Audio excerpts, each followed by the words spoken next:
Welcome to the CrossFit Max podcast.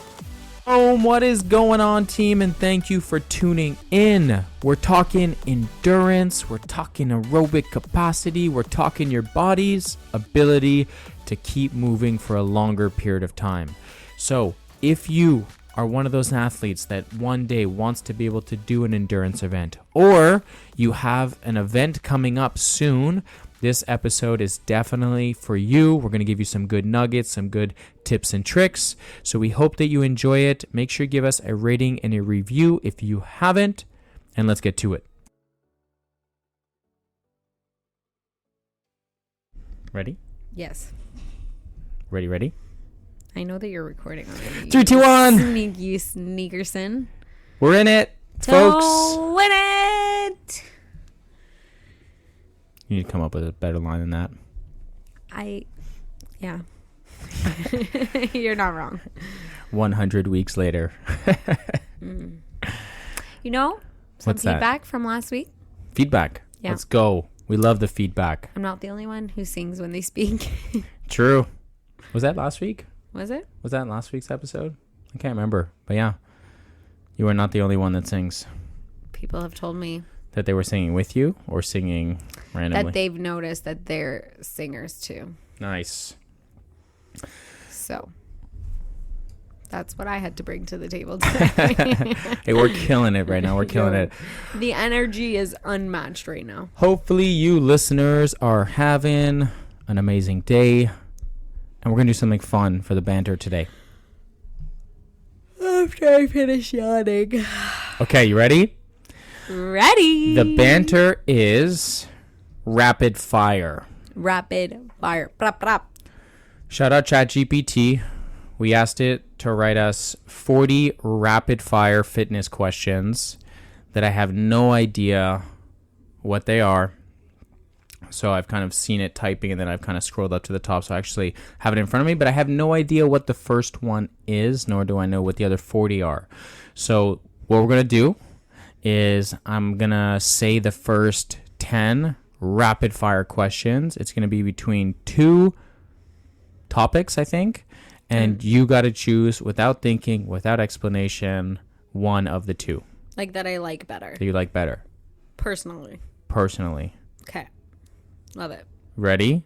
I'm really good at having opinions. Rapid fire. No opinions. Opinions is my best. If you want to know why, you have to write to Susie. Susie. Blossom? Correct. Still Blossom? Yeah. You're still Susie Blossom in my phone. I'm blossoming. That's a story for another day, babe. One day when I change it, it'll be wifey. But for now, it's still Susie Blossom. Yo, we've been married 4 years. Like, if you were going to change it to wifey, you late, son. All right. You ready? Ready, go. Okay. The listeners are ready. Oh, I got to stretch for this. Okay, ready. Rapid fire. Here we go. Question number 1. Squats or deadlifts? Squats. Burpees or thrusters? Burpees. Morning workout or evening workout? Morning. Treadmill or rower? Treadmill. Cardio or lifting? Cardio. Protein shake or steak? Steak. Dumbbells or kettlebells? Dumbbells. Yoga or Pilates? Yoga. Pull-ups or push-ups? Pull-ups. AMRAP or EMOM? AMRAP. Wow. That was pretty good. That was so fun. I got anxious that I was going to say the wrong thing because I was too fast. Yeah. Okay, switch. All right. So 11 to 20 is me now. Oh, Shoot. you were good. You didn't cheat. No, I have no idea. I just scrolled one at a time. Well, I'm going to scroll to 20 and then I'm going to stop. Okay. Make sure you don't look at 21, though. No, I didn't. Better not. I didn't. Okay, right. You ready? Okay, go. Chalk or straps? Straps. Barbell cycling or heavy singles? Barbell cycling. Indoor training or outdoor? Indoor. Sweatbands or no sweatbands? No sweatbands. CrossFit Games or Olympics? CrossFit Games. Pre-workout or coffee? Pre-workout. Lifting shoes or barefoot? Lifting shoes. Box jumps or double unders? Double unders. Long run or short sprint? Short sprint. Strength cycle or conditioning cycle? Conditioning. God, that was hard. And I would like to take back one. Which Can I take one back? What do you want to take back? The lifting shoes or Barefoot? barefoot. I think I'm going to change it to Barefoot shoes. barefoot. Yeah. Barefoot feet. Yeah. Man, that was tough. That was hard. There's so many good ones in there that there was not one that were bad. But anyways, here we go. Ready? Okay, ready. 21 to 30. Let me scroll. Perfect. Oh, all right. Here we go. 3, 2, 1. Second round. Music or no music while training? Music. Headphones or gym speaker? Gym. Hero WOD or benchmark WOD? Benchmark. Warm up or cool down? Warm up. Heavy barbell or bodyweight workout? Body weight. Rest day, active recovery, or Netflix? Active recovery. Squat rack or bench press? Squat rack. Olympic lifting or powerlifting? O-lift. Running outside in the summer heat or the winter cold? Summer. Meal prep or order takeout? Ooh, takeout. Oh, man. That was a little harder. Ooh, that was harder. Some questions were real easy, but... Yeah, like who would choose meal prep over takeout? Just kidding. Okay, the last 10. I like this game. Should we just play this game for the whole episode? Okay, you ready? Yep. Plank or sit-ups? Sit-ups. Weighted vest or no vest? No vest. Coaching or being coached? Coaching. Oh. Team Yeah, coaching, go. team workout or solo workout? Team. 5K row or 10K bike? 10K bike. Competing or cheering? Competing. Gymnastics rings or pull-up bar? Pull-up bar. Strict or kipping? Kipping. Protein bar or smoothie? Smoothie. Heavy deadlift day or heavy squat day? Deadlift. Disagree. That's It's it. also stressful reading them, I find. I don't want to stutter. Yeah. That was tough. Reading is hard. Reading is tough, huh? I think reading is harder than guessing. Oh, man. Those were 40 rapid fire questions. Okay, but of the ones that I answered, would you tend to mostly agree? The Like ones when that, I was saying my answers, were you like, yeah, like personally or from your perspective? Like, personally? oh. No. I don't know. I was so focused on the reading element. There was some that The I reading can't was remember. hard, eh? And there was just so many. My brain can't process how Wait. many questions there were. No, that won't be fun for our listeners. That would just be fun for me. I was like, should we play it again, but the other way? Like the ones that we didn't say. Nah. That was good. That was fun. I was like, I want to ask you the questions that I didn't. I think the hardest question there was coaching or getting coached. Yeah. That was a tough one. Because both are pretty close to For there. you, it was a hard question. Yeah. Oh, sorry, guys. Yeah. What would you answer that one? Being coached. Being coached. Yeah. I wasn't put on this earth to coach CrossFit No? like you were. Yeah, that was tough. Because I was put on this earth to book your dental appointment. Just kidding. I love actually getting coached. Yeah. I also really like being coached. Yeah, and clearly obviously love to coach. So I do was like good. coaching as well, but I like being coached more. yeah. Yeah. Well, that was fun. Hopefully you guys enjoyed that. Okay. Banter topic complete. Let's get into today's podcast. We're coming up towards the end of summer. Wah, wah, wah. Boo. Literally 5 days from now, Oh, shit. How did this happen? it's going to be fall. Like, I'm not ready. Because I love fall. I really love fall. Yeah. But what comes next? Yeah, like really quickly. It's not even like, so scary. It's like Yeah. fall, winter. yeah. And Yeah. then it's like winter, winter, winter, still winter. Just when you thought it was over, it's still winter. More winter. Yep. Spring, winter. So fall is coming up, and a lot of people have some really cool endurance events. I mean, some people have done some cool endurance events at CrossFit Max over the summertime. Yep. But we have a few athletes running the half marathon Petit Train du Nord. We have some athletes doing full marathons. Damn. We have athletes doing triathlons and Ironmans, and We have an we ergathlon. have the ergathlon this Saturday. Hell So yeah. we got a lot of people coming up to race day, and have been training for like longer endurance events, which is pretty freaking cool.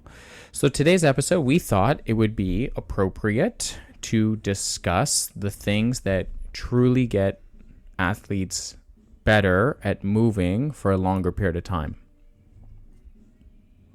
Yes. Correct. You're crushing it, love.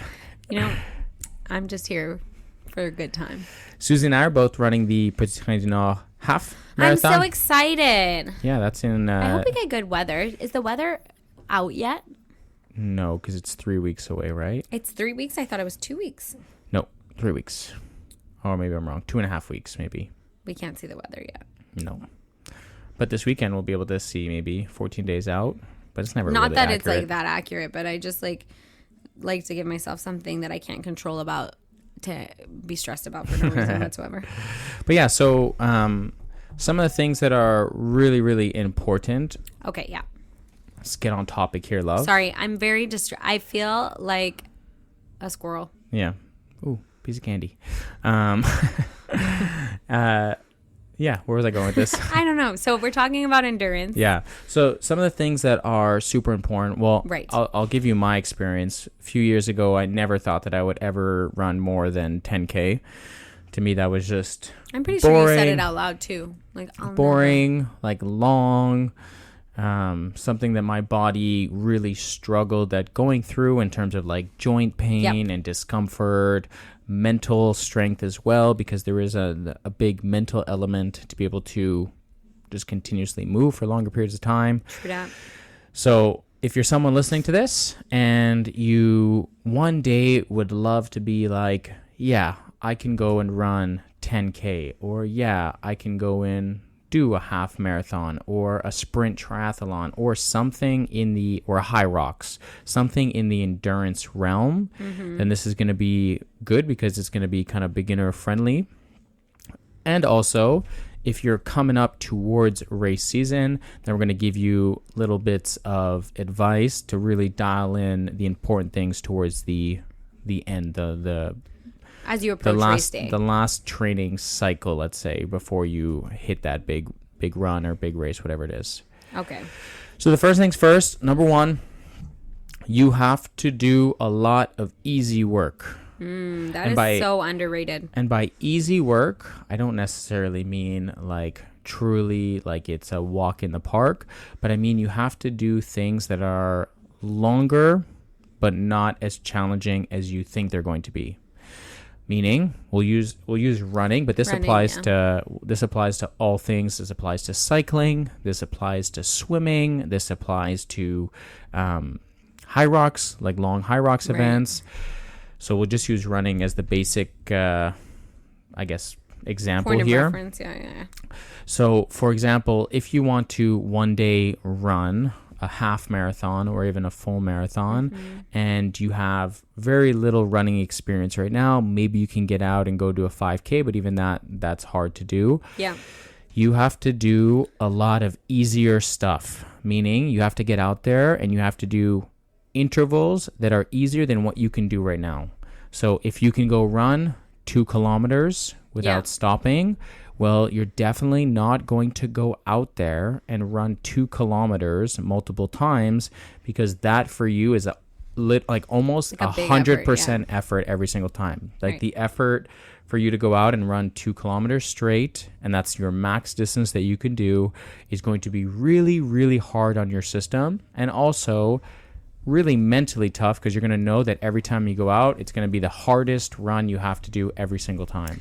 Yeah. So what you have to do is you have to go out there and do intervals of really light work, meaning you go out there and run for maybe 3 to 5 minutes, and then you walk for about 1 to 2 minutes in between. Yeah, even if you don't feel like you need a walk break yet, you purposely, you're trying to work for a longer period of time where you're not like dying. Yeah. And you need to do that, and you have to build a base like that, essentially. So, for example, running 5 kilometer total distance straight would be really challenging, right? You'd have to run, like, let's say 2 or 3 kilometers, stop, run a little bit more, stop, and then just try to carry your weight to the end of the 5K. Drag your feet. Right, exactly.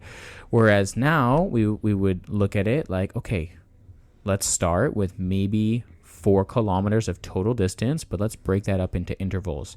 So you're going to run 3 to 4 minutes. You're going to walk for 1 to 2 minutes, and we're going to accumulate. We're going to do, let's say, 8 rounds of that, which might accumulate up to 4 to maybe close to 5 kilometers total of running and walking. Right. And then you build on that. And there's going to be moments where you're thinking, this is a little bit too easy. Am I pushing myself hard enough? If you're like me and you've been doing CrossFit and you're used to the intensity, then that's really hard to do. Also, if you are coming from a CrossFit background, as this is a CrossFit podcast, it is also really hard to not go fast. It's really hard to slow yourself down, but slower is better. You want to go slower for longer, and you want to really do manageable intervals or manageable paces while you're running. Yes. When I started running last year, it was running at a 6-minute kilometer. Yeah. That is like really slow for me. Yes. Like at the time, I could run a 5K in about 25 minutes. And in fact, I got it a little bit under 25 minutes. It was at like 24 something. That's running a 4 something per kilometer. So you can imagine when my coach was programming me intervals of running and he was saying run at 6 minutes per kilometer, I was out there and I was like, this is really slow for me. Am I going fast enough? I'm not really breathing that heavy. I feel like this is just, it's almost like awkward for the body to go that slow. I get it. And what he was doing is that he was building my base. He was building my foundation. And that's the first step to endurance training. And the greater the distance is that you're trying to accomplish, so if you're running a half marathon, then it's a much smaller base than, let's say, a full marathon. Or if you're running or doing a sprint triathlon, it's much different than training for a full Ironman. Your base has to get quite wide. You have to build up to the tolerance to be able to do that sort of time domain or that sort of distance. Right. And you got to do it at really easy efforts. Yeah. I think that like athletes in general really underestimate that. Like, I'll use myself as an example. Let's say a comfortable jogging pace for me, like not an easy pace, but a comfortable jogging pace for me is somewhere around the 5 minutes and 46 minutes per kilometer mark. And so like if I were to go out for like an easy run, then I want to be well into the 6 minutes 20, something like that, as like my pace per kilometer. And then when I'm trying to quote unquote push the pace and push the boundaries, then I want to get that closer to 5 minutes so that you have like that variety in your training. But I think what happens more often than not is an athlete who, let's just say, is at my level of running, when they go out for their easy run, they don't do it easy enough. And so they run, let's say at 5:50, which is like not wildly different from like their now faster paces, just like 5:30. And so you end up sort of running all of your runs in and around the same pace, and you miss out on the major benefits that come from slowing down and trying to go for bigger time or distance at a much slower pace, where your heart rate is going to stay down, where your body is going to be able to like adjust to the training. I think there's so many like hidden benefits there that people just never access. Yeah. So the second, I guess, step or second part of that equation is not only do you have to start slow, you have to and start building your base of time frame or distance. Right. At easy pace. The second thing you have to do is you have to let your body adapt. And the human body is really good at adapting over time, but it is not great at adapting short term. Okay. What I mean by that is if you do your first ever run, or you do, let's use CrossFit. CrossFit's a great example. You do your first ever CrossFit workout, right, which I'm sure a lot of listeners will kind of remember that. Yeah. The next day after, you're sore as hell. Yeah. You're not adapting overnight. Now, if you are, maybe 6 or 12 months into your CrossFit journey, or maybe even 3 months in, you probably know that you're much less sore the day after now than you were on that first workout. Yeah, for sure. So that's because your body is adapting. You're probably making lifestyle changes and things like that, but also your muscles are adapting, your joints, your tendons, your ligaments, your movement mechanics are getting better. Everything is kind of adapting to the training program. But for running, for example, or any sort of longer distance stuff, there is usually a discomfort at the beginning that you have to kind of push through. For example, let's use the bench press in CrossFit. Okay. You do 8 reps and then you're done. Right. And then maybe you go and do some double unders after. Or maybe you go do some dumbbell rows or whatever. It's not repetitive over time. Right? I see where you're getting at. You go do bench press here, you finish your strength set, and then you go do double unders and burpees in a conditioning piece, right? It's not repetitive. You're not doing bench press constantly. You're not lying on a bench and just benching a barbell for 60 minutes. No. When you're running, you're doing that repetitive motion over and over and over and over again for X amount of time, for X amount of steps, whether, again, that's in another sport, like cycling, you're pedaling, but you're in that same exact position over and over again. Right. And at the beginning, it's really uncomfortable. Things like, knee discomfort, lower back pain, shin splints, all of those things. We want to try to avoid them as much as we can. But the reality is that there will be a decent amount of discomfort at the beginning here. Yeah. And you have to kind of push through it. I remember when I started running, I was getting lower back pain. That was kind of like the first thing. I was like, man, like my back is so uncomfortable when I'm running. Right. And then as I was building up volume, it was starting to be my knees. I remember like my knee. Yeah, my knee was pretty was aggravating me a lot in my running program.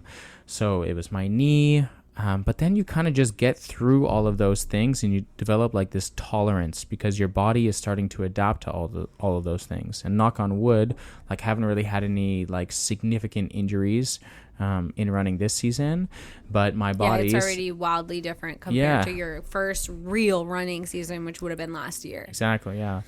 And I mean, there's things like I had extreme blisters on my feet. And it's not that I've changed my shoes. I'm wearing... I find that funny. Yeah, I mean, it was brutal. Like, my feet were blistering like crazy. I've kind of figured out little things here and there, how to get it better and stuff. But reality is just like my feet are now getting adapted to it. Just toughened up, yeah, babe. Exactly. Your hands in CrossFit, when you're holding onto barbells and you're holding onto pull-up bars, like your hands are very sensitive at the beginning and they just get tougher. Right? They get stronger. Your skin gets stronger.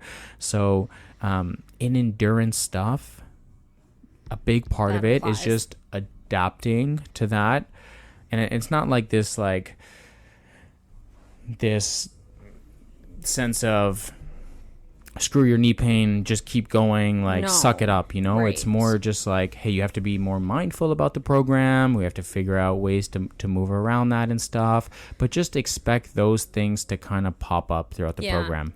I think you need to sometimes maybe dial it back to move it forward, but you're constantly in this upward progress, even if it's not a complete linear line upwards. Yeah. But I think also oftentimes people maybe get into running at the beginning and they're not patient in that process. Same with CrossFit, actually, same with anything.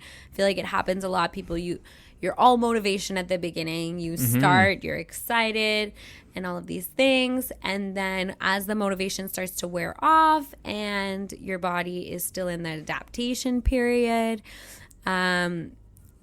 sort of the thoughts of like, oh, this isn't for me, or this isn't good for my knees, or this isn't good for my whatever back starts to creep in. And I think there's just like a lot of growth to be had on the other side of those obstacles, and you just have to kind of trust the process, you know, make sure you're getting guidance, make sure you're not doing anything that could lead to an actual injury, but you know, having a little bit of, you know, joint pain when you begin CrossFit is not shocking. Your body's never moved in that way. You've never used your joints at that range of motion before. It's not surprising when a brand new athlete comes up to us and is like, oh, like my shoulder feels funny. And it's like, well, have you ever hung from a pull-up bar before in your life? No. Okay, well, it's not a surprise that your shoulder's like, what the heck are we doing? Yeah, exactly. You know, same with the running. You know, it's a repetitive movement. If you're having ankle pain or knee pain, or sure, there are things you can do, like make sure you have good shoes and all that. Yeah. But there are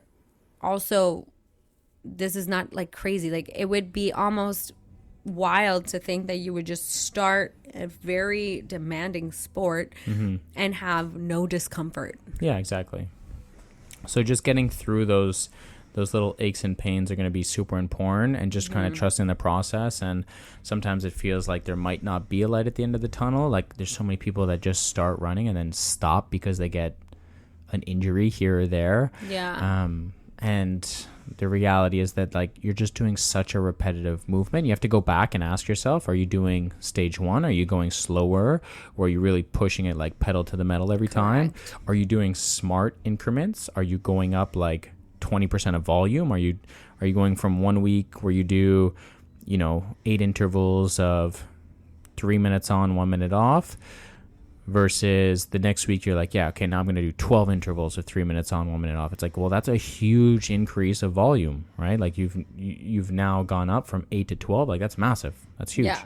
So you have to ask yourself, like, are you following a good program that's slowly building up the volume? Are you going slower than you think? And then also, okay, you're going to go through this little aches and pains and stuff, and you just got to keep pushing. You know, like for some people on the bike, that just might be the position of like leaning over on that bike, and they might just feel discomfort in their back. Their quads might blow up because it's a very quad dominant sport. So they also might feel some discomfort in their knees because it's just so quad dominant, and you're getting off your bike and then you're just sitting down and not stretching your quads after.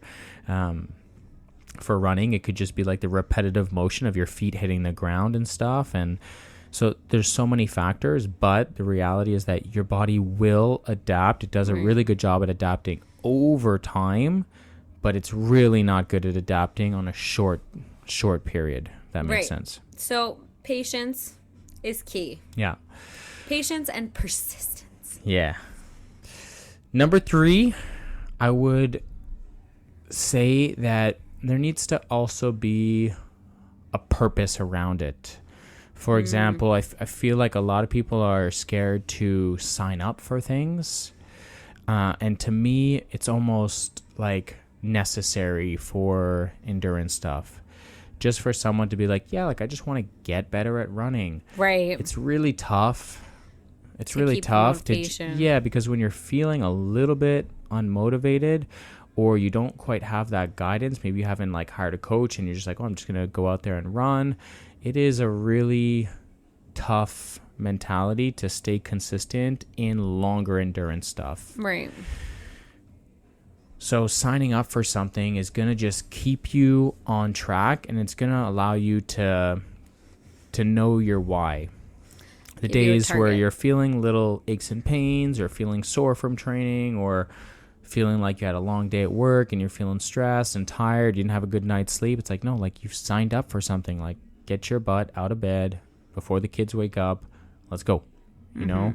So I think that is super underrated. And I think a lot of people believe that signing up for a race could be bad stress.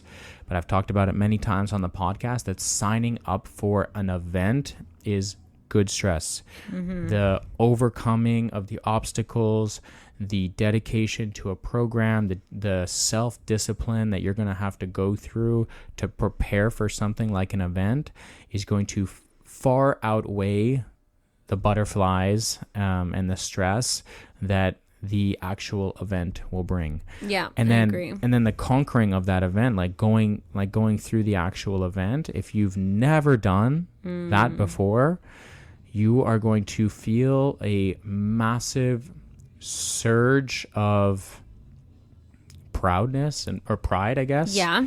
Accomplishment, pride. You're going to feel the best type of happiness and thrill that you've ever experienced. Absolutely. So there is something to say that, hey, signing up for an event is going to help you stay on track, and the obstacles that you're going to overcome along the journey is going to be really worth it at the end. I agree. I think signing up for something is so rewarding because, you know, you have this one thing that you lead up to. And when you want to lay a foundation in this, we talked about it. You have to lay a foundation. You have to put in work. You can't just rock up on the day and hope for the best. Like, there are hours and hours of preparation that go into that. And so that the accumulation of all of that in like one event can be quite fulfilling.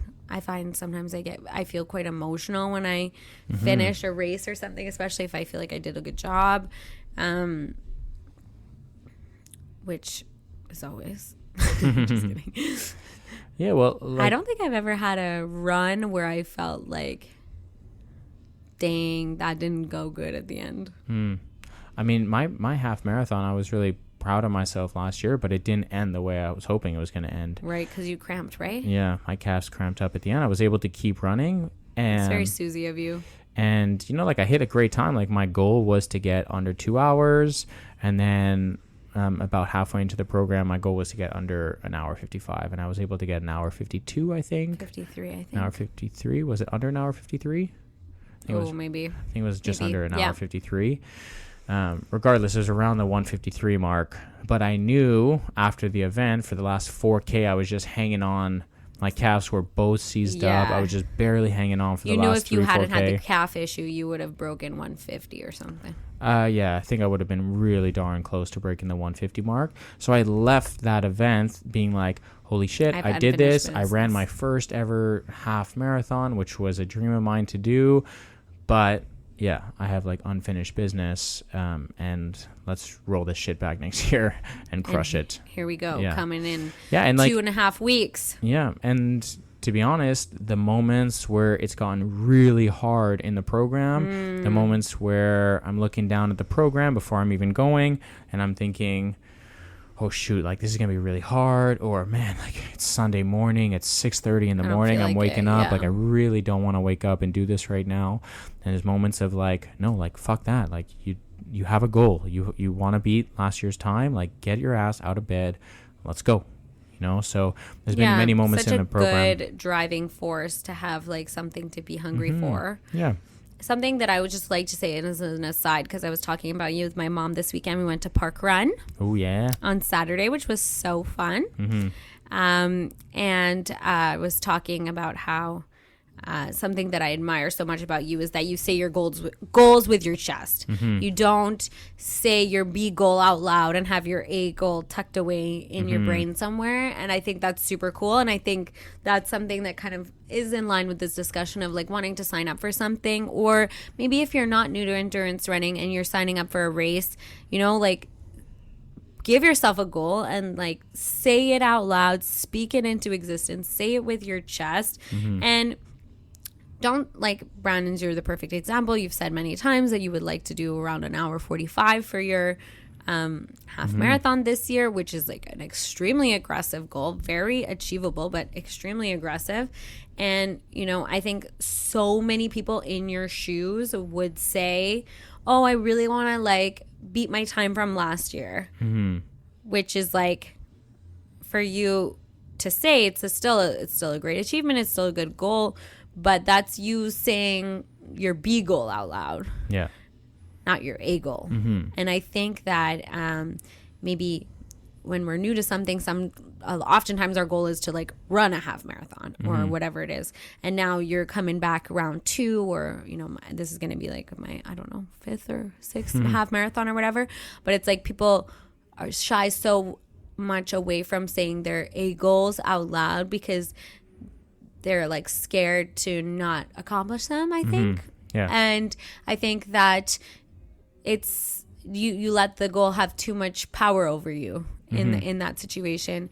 And instead, I think that we should take the habit as people to like say our A goal with our chest and know that in doing that, it doesn't mean that you're more or less likely to achieve it, but it just means that even if you don't achieve it, like you gave it everything you had and you didn't let it have like power over you. Yeah.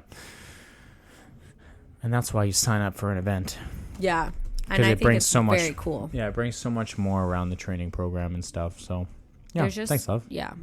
So appreciate that. Be more like Brandon. No, be more like you. Sign up for an event. It'll help bring. Well, me too. I always say my A goals on my chest too. Yeah. Okay. Next thing after that, probably the most important, and that is most important, maybe the most challenging actually, and that's enjoying the process. Whatever you sign up for, you gotta try to enjoy the process or else it's going to feel miserable. And this is not just for endurance. I'll bring it back to endurance, but this is for anything. This is if you're trying to live a healthy lifestyle, if you're like, man, like I need to make some serious changes in my life, food, sleep, bad habits that I have, the way I talk to myself, the way I talk to other people, the way I exercise, the way I move my body day to day. Right. If you are trying to change something, you have to figure out how to enjoy the process. Now, bringing it back to endurance is a big mind game. You're alone in your thoughts for longer periods of time. In CrossFit, you're in a group class, you're with people. There's little breaks. People's energy. Yeah, there's little breaks in between. For endurance stuff, you're doing a lot of work by yourself. It's you in the pavement, baby. Yeah, you're getting out there, you're running, and you know, if you have friends and stuff, and you can do that, there's going to be moments where you're like, hey, you want to meet me here and let's go for a 10K run, or hey, I have this training program, want to meet me at the track, or hey, I'm going to go do this long bike session, you want to hop on a bike? Yeah, there's going to be moments where you can, but there's going to be many moments where you're going to be all by yourself, and you have to be able to enjoy that process. You have to be able to sink in with your thoughts. And trust me when I say I'm not someone that enjoys doing that. I'm someone that has definitely a more negative self-talk towards myself, whether that's just saying that I'm not good enough for whatever the training is, whether I'm saying like, you know, you suck, and why would you ever sign up for something so aggressive like that, which has happened many times in the half marathon program. I mean, even to this day, you were talking about like the 145 goal. Like I'm in week 14 out of 16. Yeah. And there are still moments of doubt when I'm running. Yeah. Like I'm in my program. I'm 2.5 weeks away from the run. I'm like, holy shit. Like, I don't know if I'm going to be able to hit this goal, but you know what? I keep telling myself, like, just keep enjoying the process, keep giving everything you have, and then when you show up to race day, enjoy it. Just enjoy it. Yeah. Like the race day is the victory lap on all the training you've done. Yeah. And I don't know if people realize this before they sign up for something or when they're trying to get better at something, but whatever the end goal is, it's always way shorter. My half marathon in 2.5 weeks is going to be under 2 hours. I have put in hundreds of hours of running over the last 14 weeks. Right. So it is such a small percentage of the actual process that if you hate 99.8% of the journey and just for the 0.2% at the end, one, you might not even get to the end goal. Yeah. You might quit. 2, you are going to literally hate whatever you're doing at the end. Whatever you're doing at the end, whatever you first signed up for, the accomplishment, the glory of saying like, I can do that, you know, you're going to finish it and you're going to be much less pumped about it because you've just hated yourself throughout the entire process, right? Yeah. So it is okay throughout the process to have ups and downs, days where you're more tired, days that you might miss for whatever reason. Life, shit happens, potential setbacks and injuries. It's okay that it's not this like every day I go out for this training and I need to just enjoy the process and smile and have the best time ever. That's not what I'm saying. What I'm saying is that there's going to be moments in there where you're going to be by yourself and you have to try to find the joy in it. There you when go. you finish the training, you got to be proud of yourself. You can't be like, I could have gone faster, or I could have gone longer. You have to go through it. You got to try to escape the mental thoughts. Be like, oh, like the weather is really nice. I'm getting some good sun. You got to tune out your brain to think about, I've thought a lot about Tommy. I've thought a lot about the business. I've thought a lot about your perfect life. Yeah, I've thought about like the hours and hours of solo running that I've done. Right. At the beginning, it's like you're like huffing and puffing, you can't breathe, like you're struggling, and you're like, oh my God, you suck. Like, why am I doing this? Like, this is such an aggressive goal. Why would I ever sign up for this? And then you realize like, whoa. You got to enjoy this, man. You got to get out there. You got to enjoy the process. You got to find the things that you love. Yeah. And tune into those. So it's not a punishment. It's not a punishment. You paid money to do this. You chose to do this. You have a goal in mind, whether that's just to do the event, whether there's an actual time element involved in your goal, or there's a date, right? So like signing up for an actual event, right? So you got to really, really try your best to enjoy the process. Last thing that's super important for any endurance event is you really have to change or maybe not change, but you probably actually have to change your nutrition. You got to be eating more food. You got to be eating more carbohydrates. There has to be a focus around fueling your body rather than just, let's say, eating for health. Because eating for health purposes or even for aesthetics, right, is different than training. And what I mean by that is, for example, last week, I had a 24K to hit. If I just ate for aesthetics, I would eat a little bit lower carbohydrates. I would eat less calories, just kind of hydrate normally. But in this situation, I'm like, I have a 2-hour plus endurance event tomorrow where I have to go outside and continuously run for 2 hours and I think, was it 15 minutes? I can't just eat low carbs, not focus on the electrolytes that are going in my system. Right. Like there needs to be a focus on these things. There has to be intentional fueling. So the longer the endurance event, it depends on what endurance event you're doing. Right. If you're doing like a 5 to 10K, then just make sure you're trying your best to eat mostly whole foods. Right. Try to get some electrolytes into the system. Make sure you're well hydrated, trying to get some sleep. But anything more than like a 60-minute event, right? So, a full high rocks, a sprint triathlon, a half marathon, you have to be consuming more carbohydrates. You have to be consuming electrolytes, especially if you're training throughout the summertime and it's hot and you're going to be sweating more. So hydration's got to be on point. Carbs have got to be increased. And I'm not just talking about necessarily junk carbs like eating ice cream before bed, but I'm talking about like eating more rice and more fruits and maybe an extra piece of toast in the morning or an extra bagel. For sure.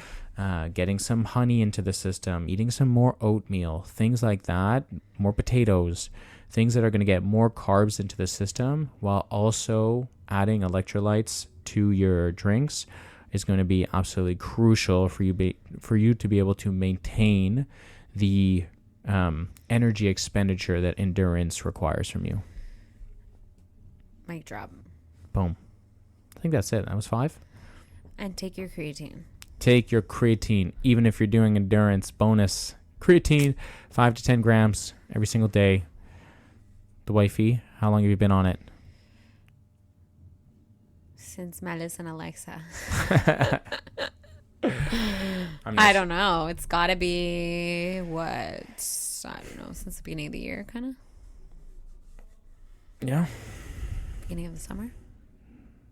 I don't know. It's been a few months. It's been a few months. You've been consistent. It's crazy. Took me 6 years to get you to do it.